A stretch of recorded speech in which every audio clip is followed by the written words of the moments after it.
anyamata amenewa ali mavuto akuluakulu. So Kaluinda ndi mkulu ameneyo wa zaka 50 amene amakhala ku dziko la Malawi mzinda wa Blantyre Limbe. Komanso ndi nzakeyo wachijepere wasa yeyo Sahid Kahaloni wa zaka 24 amakhala ku Limbe Blantyre Malawi. Anyamata amenewa anaona kuti maluzi awavuta.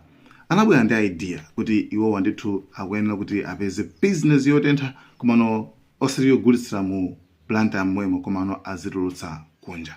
Koma chimene chiona iwo kuti atha kumagulitsa kunja kaya ndi chani kaya anakatha kumagulitsa fodya kumalima mpunga kaya thonje koma iwo sizimene adachita. Koma iwo adakhala basi anayamba kukambirana pakati pa Kaluinda komanso Sahid Kahaloni. Anyamata awiri amenewa ndaji mwenye ndithu mmene mukuoneramu. Iwo adakhala basi anayamba kuuzana. I'm so broke, man. Me too. No money at all. We need to find some work. Yeah. Brother, what can we do to get money? Iwo again. Maybe we can sell some Eskom items. Akuti muna tikozo kunguba zibangizo za Eskom. Exactly. Kumeja kuti achina kopa komanso kula achina aluminium. So anthu amene wawa anapanga njema anapangayo mpaka anasonkhanisa kopa olemera 195 kgs. Kena kusongoza sonkhanisa aluminium olemera 364 kgs.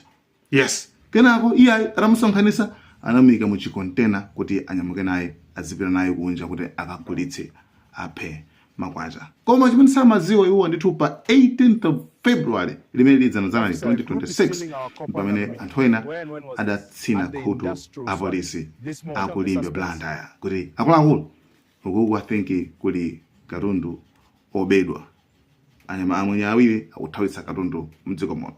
Kenako apolisi You are under arrest! No! This is a mistake! Don't resist! Eskom kuti apange cheki katundu wawoyo. After upanga cheki anapeza kuti Eskom anavomereza kuti yes, uyu ndithu this is our katundu. Then kenako pakati pano tikudikirira kuti awacharger motani. Sanalo kukhoti tidikira kukhoti kuti ziwathela motani. Akapezeka walakwa ndithu akasebeza ndende. Otherwise, So guys, thank you so much. Malawian Cameras.